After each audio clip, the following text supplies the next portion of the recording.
नमस्कार, स्वागत है आप सभी का। आप देख रहे हैं गंगा सवेरा, आपके साथ मैं हूं राजीव ढौंडिया। नमस्कार, सुप्रभात। बिल्कुल गंगा सवेरा में आपके साथ मैं हूं राजेंद्र दे। और सबसे पहले और सबसे विस्तृत बात हम चमोली में आपदा और उसके बाद चल रहे रेस्क्यू ऑपरेशन पे करने वाले हैं। तो चलिए उसी बात से शुरुआत करते हैं और उसी से जुड़ी बड़ी खबर आपको दें, बड़ी अपडेट आपको दें। चमोली त्रासदी के बाद रेस्क्यू ऑपरेशन जारी है। श्रीनगर गढ़वाल में रेस्क्यू के दौरान शव मिले हैं। श्रीनगर गढ़वाल में रेस्क्यू के दौरान शव मिले हैं।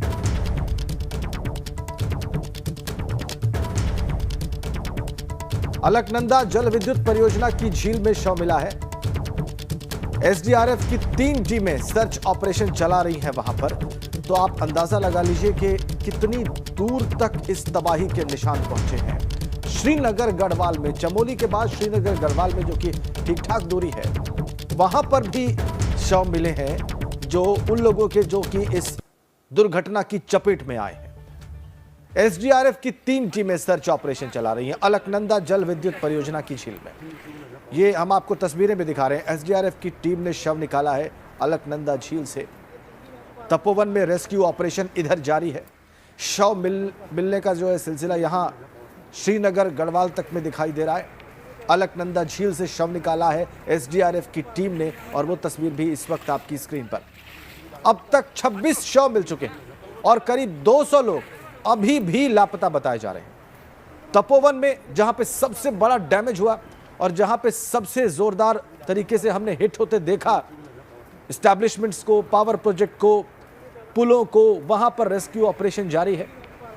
200 लोग अभी भी लापता बताए जा रहे हैं और अब तक 26 शव मिल चुके हैं।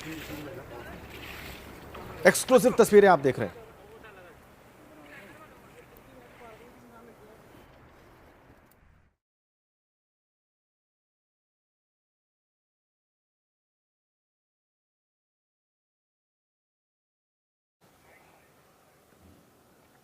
तो रेस्क्यू ऑपरेशन जारी है। एसडीआरएफ की टीम लगातार ढूंढ रहे हैं, लापता लोगों को ढूंढ रहे हैं, लेकिन अभी जो मिल रहे हैं सिर्फ शव मिल रहे हैं। ये सबसे ज्यादा चिंताजनक बात है। टनल में अभी भी 35 के करीब लोग फंसे हुए हैं। उनको निकालने का प्रयास लगातार जारी है। एसडीआरएफ और एनडीआरएफ के हमारे जवान वो बिल्कुल नहीं रुक रहे हैं, लगातार काम कर रहे हैं।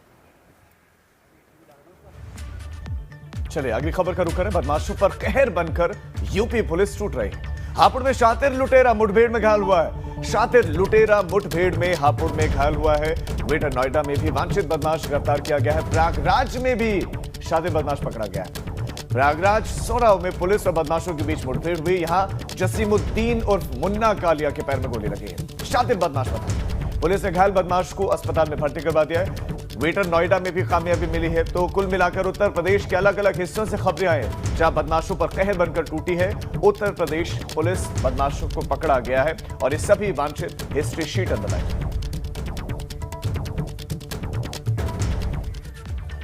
इधर हापुड़ पुलिस ने बहुत बड़े शातिर लुटेरे को मुठभेड़ के बाद गिरफ्तार किया है। इस पर 33 से ज्यादा मुकदमे दर्ज हैं और गाजियाबाद में हुई 2.5 लाख की लूट में भी वांटेड था। इस बदमाश को पुलिस ने लालपुर गांव के जंगल में पकड़ा है, जहां दोनों ओर से फायरिंग के बाद पुलिस की गोली से यह बदमाश घायल हुआ है। अलीगढ़ में भी इसके खिलाफ गैर जमानती वारंट जारी हो चुका था और वह बहुत समय से फरार चल रहा था। गिरफ्तार बदमाश बुद्ध प्रकाश पर जिला हापुड़, अलीगढ़, हाथरस और गाजियाबाद में करीब 33 मुकदमे दर्ज हैं और ये एक शातिर लुटेरा है।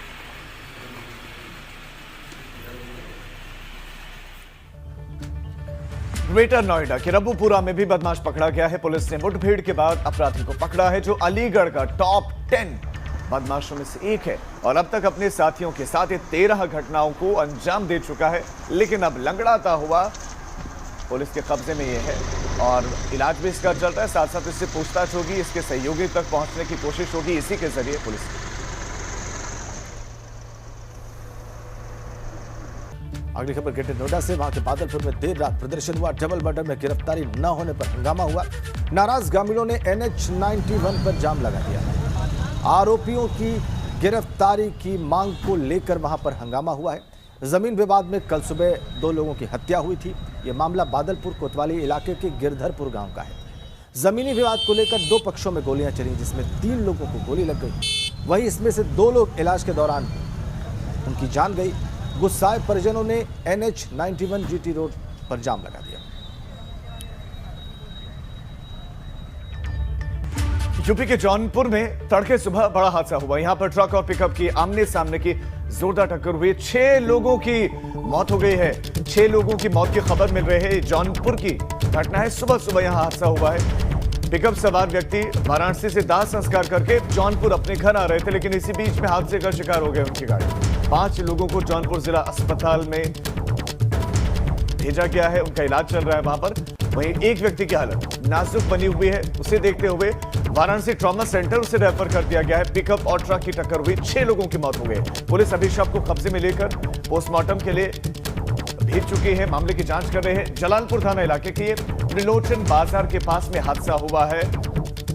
ये जानकारी खुद पुलिस के अधिकारियों ने दी है। जौनपुर में सुबह सुबह ये बड़ी घटना घटी है। 6 लोगों की मौत हो गई है। पिकअप और ट्रक की टक्कर, जबरदस्त टक्कर, 6 लोगों की मौत हो गई है और कई लोग जख्मी हैं जो अस्पताल में भेजे गए हैं, जो गंभीर बताया जा रहा है, जिसकी हालत ज्यादा नाजुक थी। वाराणसी ट्रॉमा सेंटर से रेफर कर दिया गया, भेज दिया गया।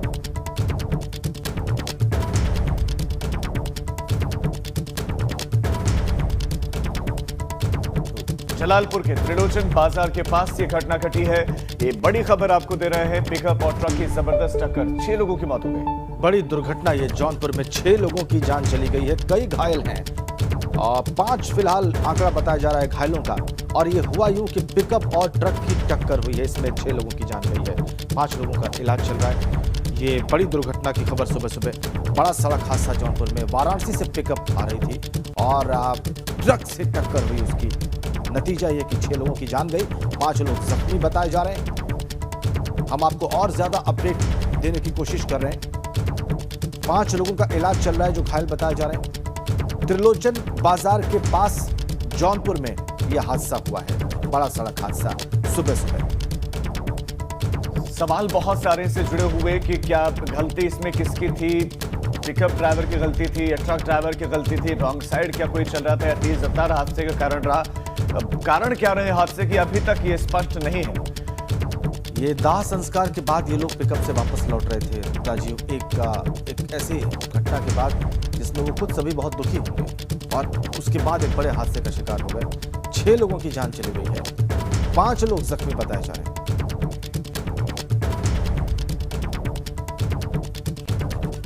बड़ा सड़क हादसा जौनपुर सुबह से।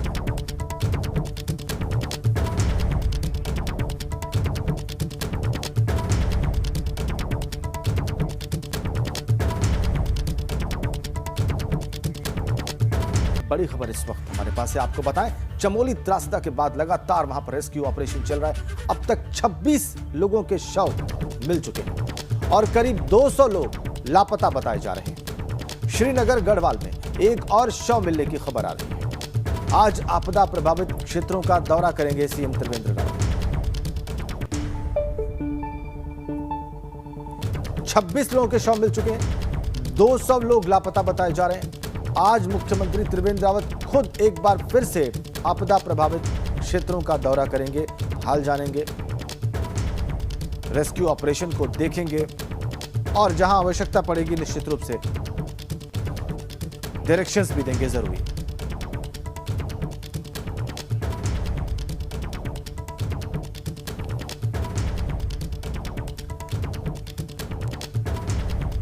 आइए अब सीधे रुक करते हैं ग्राउंड जीरो का। वहां पर इस सारे रेस्क्यू ऑपरेशन को कवर करने के लिए हमारे ब्यूरो चीफ अजीत सिंह राठे खुद मौजूद हैं, जो तपोवन से इस वक्त हमारे साथ जुड़े हुए हैं। अजीत, रात भर कैसा चला रेस्क्यू ऑपरेशन और इस वक्त आपके पास सबसे ताजा जानकारी क्या है इससे जुड़ी हुई?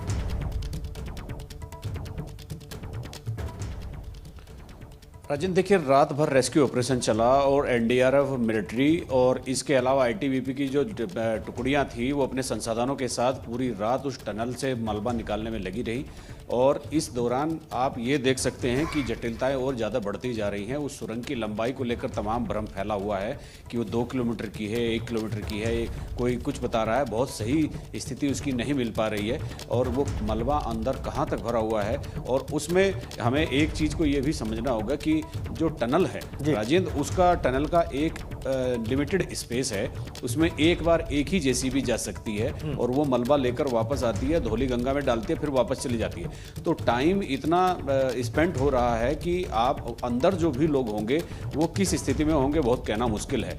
और इसके अलावा मुख्यमंत्री का आज यहाँ उन प्रभावित गाँवों में दौरा है जिन गाँवों से होकर ये एवलांच निकला है और जिनको जहाँ जान माल की हानि हुई है। और ये मैं आपको एक चीज़ और बता देता हूँ जी जी कि मुख्यमंत्री यहाँ पर कुछ और घोषणाएं भी कर सकते हैं। कल केंद्रीय मंत्री भी आए थे, केंद्रीय ऊर्जा मंत्री भी यहाँ पर आए थे, उन्होंने भी एक घोषणा की है कि जो एनटीपीसी में जो लोग काम कर रहे थे उनके घर से एक एक आदमी को नौकरी मिलेगी। तो ये एक बड़ी बात भारत सरकार ने अपनी तरफ से कही है कि एनटीपीसी का प्रोजेक्ट जब पूरा होगा अजीत, ये तो बड़े ऐलान किए जा रहे हैं, लेकिन मैं एक चीज जानना चाह रहा हूं आपसे अजीत, आप बता रहे हैं कि टनल कितनी लंबी है एग्जैक्ट किसी को भी मालूम नहीं है, लेकिन अभी जो टीम वहां पर रेस्क्यू ऑपरेशन चला रही है वो कहां तक दाखिल हो पाई है, वो कहां तक पहुंच पाई है, कितने मीटर आगे तक वो पहुंच गए हैं रेस्क्यू करते करते? नहीं, देखिए कल भी वो करीब 150 मीटर तक उनकी जेसीबी मशीन पहुंच गई थी अंदर तक, चूंकि अंदर जाना और फिर लौट कर आना बहुत मुश्किल होता है राजीव, तो इसीलिए वो 150 मीटर तक कल शाम की बात है कि जब वो पहुंच गई थी जेसीबी, उनकी जो जेसीबी मशीन थी मलबा लेकर वापस उनको आना होता है और फिर वो लंबाई काफ़ी बढ़ जाती है और वो काफ़ी टाइम स्पेंड उसमें हो रहा है। लेकिन राजीव इस दौरान एक बहुत ही जो विचित्र सी चीज़ हो रही है वो ये है कि यहाँ पर वीआईपी मूवमेंट बहुत बढ़ गया है। यहाँ कल केंद्रीय मंत्री भी थे, यहाँ राज्य के उत्तराखंड सरकार के मंत्री भी थे, उत्तराखंड के मुख्यमंत्री भी थे, तो तमाम जो पूरा प्रशासनिक अमला है उनकी आवभगत और प्रोटोकॉल में ही व्यस्त रह जाता है। तो मेरे ख्याल से मुख्यमंत्री को यहाँ कैंप कर लेना चाहिए, मुख्यमंत्री को बाकी सब वीआईपी के ऊपर रोक लगा देनी चाहिए तत्काल, चूंकि उनके वीआईपी के आने से भी वहाँ बिल्कुल बहुत महत्वपूर्ण पॉइंट आप बिल्कुल कह रहे हैं अजीत, आप हमारे साथ बने रहे। आज मुख्यमंत्री को लाता गांव भी पहुंचना है और वहां पर स्थितियों का जायजा भी लेंगे। चमोली आपदा में यूपी के मृतकों के लिए भी खबर है, परिजनों को 2 लाख रुपए मुआवजा देगी यूपी सरकार। आज उत्तराखंड में घटनास्थल भी जाने वाले हैं यूपी के 3 मंत्री, यूपी के प्रभावित लोगों की वो रिपोर्ट लेंगे। ये तीनों मंत्री जो जाने वाले हैं उसमें कैबिनेट मंत्री सुरेश राणा शामिल है, आयुष मंत्री धर्म सिंह सैनी शामिल है, राज्य मंत्री विजय कश्यप शामिल है। ये तीनों ही जाने वाले हैं प्रभावित क्षेत्र में, क्योंकि उत्तर प्रदेश के लोग भी वहां पर फंसे हुए हैं। उत्तर प्रदेश के कुछ लोग जो वहां कार्यरत थे उन्होंने जानकारी दी कि उनके बहुत सारे सहयोगी लापता हैं। ऐसे में कितने लोग लापता हैं, उनके परिवारों को आर्थिक मदद का ऐलान तो किया गया है यूपी सरकार की तरफ से कि मृतक के परिजनों को 2 लाख रुपए मुआवजा दिया जाएगा और खुद जायजा लेने के लिए जा रहे हैं ये 3 मंत्री। बिल्कुल, आयुष मंत्री धर्म सिंह सैनी भी जाएंगे, राज्य मंत्री विजय कश्यप भी जाएंगे, यूपी के 3 मंत्री उत्तराखंड जाएंगे और मुआवजे की बात भी हुई है।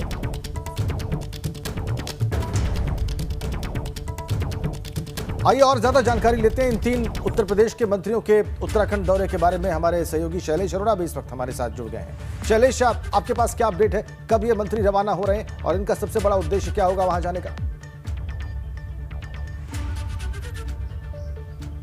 राजेंद्र, देखिए मुख्यमंत्री योगी आदित्यनाथ ने जब से उत्तराखंड में आपदा आई है तभी से वहां की सरकार के साथ वहां पर जो भी सहयोग हो सकता है उत्तर प्रदेश की तरफ से उसे लेकर काम शुरू किया। अब तक अगर हम बात करें उत्तर प्रदेश की तो लगभग 53 ऐसे लोग हैं जो जिनकी कोई जानकारी नहीं मिल पा रही। इनमें सबसे ज्यादा 35 लोग बरेली के हैं, इसके अलावा बाकी जगह के भी हैं जो लापता है इस पूरे मामले में। और इसके बाद से कंट्रोल रूम बनाया जा चुका है और 3 मंत्रियों को आज वहां भेजा जा रहा है। देखिए, सबसे पहले गन्ना मंत्री सुरेश राणा को इस जिम्मेदारी दी गई कि वो उत्तराखंड सरकार के साथ में समन्वय स्थापित करें, जो यूपी के लोग लापता हैं उनको लेकर आगे जानकारी हासिल करने की कोशिश करें। तो एक ये जिम्मेदारी दी गई और साथ ही ये कहा गया कि आज तीनों मंत्री जो हैं वो उत्तराखंड जाएंगे। यहाँ पर अगर बात करें, सुरेश राणा को जाना है, उनके साथ में धर्म सिंह सैनी आयुष मंत्री हैं और राज्य मंत्री हैं विजय कश्यप। ये तीनों लोगों को जाना है और संभवतः ये लोग सुबह ही यहाँ से रवाना हो जाएंगे। सब लोग वहां पर आज पहुंचेंगे और वहां के जो हालात का जायजा है वो लेंगे। इसके अलावा जो वहां अधिकारी इन चीजों से जुड़े हुए सीधे तौर पर उनसे बात करेंगे। दूसरी चीज बताएं कि सहारनपुर, क्योंकि वो देहरादून से जुड़ा हुआ है बॉर्डर, उत्तराखंड से जुड़ा बॉर्डर है सहारनपुर, तो वहां से 2 अधिकारियों को भी तत्काल प्रभाव से वहां पर जाने के निर्देश दे दिए गए थे। कल ही बताया जा रहा अधिकारी पहुंच भी गए, तो वो अलग अपनी तरफ से समन्वय स्थापित करके और वहां पर जो उत्तर प्रदेश के लोग हैं उनको ढूंढने से लेकर और वहां पर किस तरह से लोगों की मदद हो सकती है इन सारे कामों में लगे हैं। इसके अलावा जिन जिलों के लोग अभी लापता है, वहां सभी जिलों में कंट्रोल रूम स्थापित करने के लिए कहा गया है। देखिए, सेंट्रलाइज कंट्रोल रूम की व्यवस्था तो की ही गई है। जी शैलेश। इसके साथ ही मुख्यमंत्री ने निर्देश दिए कि जिन जिलों के लोग लापता है वहां पर भी कंट्रोल रूम स्थापित किया जाए, क्योंकि अगर बात करें जैसे बरेली के 35 लोग लापता है जी। तो उनके लिए बरेली में एक कंट्रोल रूम होना चाहिए कि जो भी जानकारी हो वहां का जिला प्रशासन उसमें लगे, राहत आयोग कार्यालय के जो लोग हैं वो उसमें जुड़े। इन सभी लोगों को देखिए, जिस दिन ये घटना हुई, जिस दिन ये हादसा हुआ, उसी दिन से लगातार मुख्यमंत्री पल पल की जो वहां के अपडेट्स हैं उनकी जानकारी खुद ले रहे हैं। और क्योंकि देखिए एक बड़ी त्रासदी है और वहां से जो रिपोर्ट्स आ रही है और मृतकों के लिए आप जैसे शैलेश 2 लाख बता रहे रुपए हैं देने कि की कंट्रोल रूम बनाने के निर्देश दिए गए हैं, 2 अधिकारी भी जाने वाले हैं, 3 मंत्री तो जाने ही वाले हैं। अजीत, मैं एक बार फिर से आप ही के पास आना चाहता हूं। अब सवाल यह है कि जो टनल में फंसे हुए उनको निकालने के लिए कार्य लगातार चल रहा है, लेकिन जो लोग बह गए होंगे, जिनकी संख्या कोई 171 बताता है, कोई 200 बताता है, लेकिन 200 के आसपास की ये संख्या बताई जा रही है, उनको ढूंढने के लिए क्या चल रहा है? क्या वहां पर मलबे को छाना जा रहा है? कहां कहां तक टीमें पहुंच गए सर्च करने के लिए वहां? राजीव, देखिए एक बात और मैं स्पष्ट करना चाहता हूं, जिस तरह का मलबा यहाँ है वो दलदली मिट्टी है और ऐसा लगता है जैसे किसी दलदल में कोई लोग फंस गए हों। तो मलबा बहुत अजीब तरह का है और जैसे आपने देखा कि अभी श्रीनगर से भी कुछ डेड बॉडी रिकवर की गई हैं और 2 दिन पहले जब हम एबीपी गंगा की टीम इधर आ रही थी तो कर्णप्रयाग से भी 2 डेड बॉडी एसडीआरएफ ने और जो सशस्त्र सीमा बल है उन्होंने निकाली थी अलकनंदा नदी से। तो ये हमें एक चीज़ ये देखनी होगी कि वो जो एवलांच था वो उसका जो टाइमिंग था करीब 1-1.5 घंटे का उनका प्रवाह रहा है और 1-1.5 घंटे के प्रवाह में उसकी जद में जितने भी जो भी कुछ आया वो उनको अपने साथ लेकर चला गया। लेकिन गनीमत ये रही कि बाद में उसका मतलब कोई एवलांच को रिपीट नहीं हुआ। यही एक सबसे बड़ी हमें लाभ देने वाली और हमें राहत देने वाली बात थी। जी, राहत देने वाली बात यही है जो आप बता रहे हैं। मतलब चूंकि मुझे एक छोटे से ब्रेक के लिए अजीत रुकना है, लेकिन अपडेट्स के लिए आपके पास आते रहेंगे। और शैलेश, आपका इस तमाम जानकारी के लिए बहुत शुक्रिया, लेकिन अब एक छोटा सा ब्रेक, फौरन वापस लौटते हैं। और चलिए अब आपको बताते हैं कि उत्तर प्रदेश में आज क्या खास है और किन बड़ी खबरों पर एबीपी गंगा की नजर रहने वाली है। सबसे पहले हम उत्तर प्रदेश की बात करेंगे। आज पहली बार योगी सरकार की ई कैबिनेट बैठक होने जा रही है। दोपहर 2 बजे मुख्यमंत्री की अध्यक्षता में बैठक होगी। इसके लिए हाल ही में सभी मंत्रियों को ई कैबिनेट के लिए प्रशिक्षित किया गया था। फिलहाल एजेंडा नहीं आया है और संभव है कि बैठक में ट्रायल के लिए सिर्फ प्रेजेंटेशन। किसान आंदोलन का 76वां दिन है। आज गाजीपुर बॉर्डर पर कानून वापसी की मांग को लेकर धरना लगातार जारी है। आज राकेश टिकैत हरियाणा के कुरुक्षेत्र में होने वाली किसानों की महापंचायत में शामिल होंगे। और आज कक्षा 9 से 12वीं तक के स्कूलों में पहले की तरह कक्षाएं शुरू हो जाएंगी। अब ऑनलाइन ऑप्शन को खत्म कर बच्चों को स्कूल जाना ही होगा। वहीं आज यूपी सरकार के 3 मंत्री जोशीमठ में हैं। गन्ना मंत्री सुरेश राणा, आयुष मंत्री धर्म सिंह सैनी और बाढ़ राहत राज्य मंत्री विजय कश्यप घटनास्थल का निरीक्षण करेंगे और वहां पर वो त्रासदी में यूपी के प्रभावित लोगों की रिपोर्ट लेंगे। अब उत्तराखंड में क्या रहने वाला है खास आपको बताते हैं। चमोली में आज सीएम सुबह आपदा से प्रभावित क्षेत्रों का दौरा करेंगे। हेलीकॉप्टर से लाता गांव पहुंचेंगे, ग्रामीणों का हालचाल जानेंगे। दरअसल तबाही के बाद नीति घाटी के 1 दर्जन से ज्यादा गांव का देश से संपर्क टूट गया है। और इसी खबर के साथ एक छोटा सा ब्रेक, हम फौरन लौटें।